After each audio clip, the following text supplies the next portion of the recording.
জলপাইগুড়ি রাজবাড়ি দিঘিতে ঐতিহ্যবাহী তর্পণের ভিড়। শুধু নদী বা ঘাট নয়, মহালয়ার দিন এক বিশেষ আবেগে ভরপুর হয় শহরের হৃৎপিণ্ড রাজবাড়ি দিঘি। দীর্ঘদিনের ঐতিহ্যকে বাঁচিয়ে রাখতে আজও ভোর থেকে এখানে চলে পূর্বপুরুষদের উদ্দেশ্যে তর্পণ। প্রতি বছরের মতন এই বছরও জেলার বিভিন্ন প্রান্ত থেকে মানুষ ভিড় জমান এই দিঘিতে। হাতে দুধ, ফল, কুশ ও জল নিয়ে পুরোহিতের মন্ত্র উচ্চারণে সম্পন্ন হয় আচার।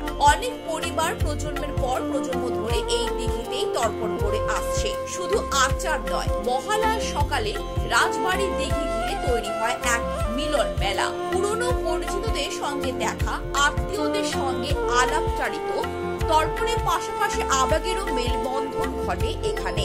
স্থানীয়দের মতে রাজবাড়ির দিঘির তর্পণ আর 5টা ঘাটের থেকে আলাদা, কারণ এটি জলপাইগুড়ি রাজপরিবারের ঐতিহ্যের সঙ্গে জড়িয়ে আছে।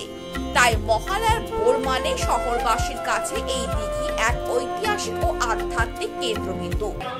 এটা আমাদের বাঙালিদের একটা বড় উৎসব, ওই জন্য আমরা প্রতিবারই আসি।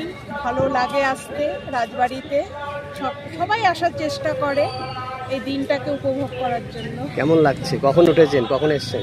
আমরা উঠেছি, আমি একটু লেটে উঠেছি, 4টার দিকে। আমাদের বাড়ির বাচ্চারা আরো আগে উঠে গেছে, সব বোম টোম ফাটিয়ে এখন আসলাম। কোথায় কোথায় এসেছেন? রাজবাড়িতে। কেমন লাগছে এখানকার পরিবেশ? দারুণ। আজ পিতৃপক্ষের শেষ, মাতৃপক্ষের শুরু। পিতৃপক্ষ গত 15 দিন ধরে আমাদের হিন্দু শাস্ত্র মতে তর্পণ আদি চলছে, তো আজকেও তর্পণ আছে, শেষ তর্পণ। পিতৃতর্পণ, মাতৃতর্পণ, দেব তর্পণ, ঋষি তর্পণ, রাম তর্পণ, বিশ্ব তর্পণ, প্রত্যেকটাই আছে। তো আমাদের এখানে তো সবাই এসছে, সবাই এখানে তর্পণ করছে রাজবাড়ির ঘাটে, বৈকুণ্ঠপুর রাজবাড়ির বাকি পরিবেশটা কেমন? চারিদিকে মানুষ, ভীষণ সুন্দর লাগে। আর সকালবেলা উঠে এত সুন্দর লাগে, এবং বিশেষ করে জানি পশ্চিমবঙ্গ সরকারকে ধন্যবাদ যে সকালবেলা থেকে মহালয়ার গান এখানে দিয়েছে, খুব সুন্দর লাগছে। আজকে আমি পিতৃতর্পণ করলাম এখানে। আমি অনেক বছর ধরেই করি, এখানে এই রাজবাড়ির ঘাটেই করি।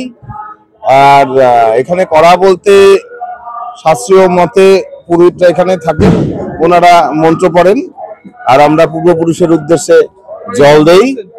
সেখানেই এই হচ্ছে, এটাই করি এখানটায়, তর্পণ বলে এখানে। এখানে এসে আমি আজকে তর্পণ করলাম। কেন এই তর্পণ, এই মহালয়ার দিন এই তর্পণ করলে পূর্বপুরুষদের আর কি জল দান করা হয় আর কি। এটাই মায়োথোলজিক্যালে এটাই বলা হয় যে আজকের দিনে তিল জল হত্যকি নিয়ে যদি একটু এখানে প্রার্থনা করা যায়, এবং বিভিন্ন মন্ত্র আছে, সেইভাবে যদি দেওয়া যায় তাহলে পূর্বপুরুষদের জল পায় ওনারা আর কি।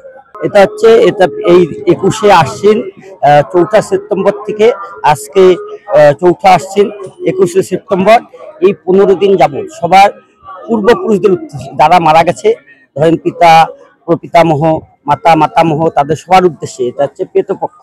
এই 15 দিন যাবত তারা তিল দিয়ে সবাই আজকে তর্পণ করছে। জলপাইগুড়ি থেকে নিজস্ব প্রতিনিধি রিপোর্ট, খবর বাংলা।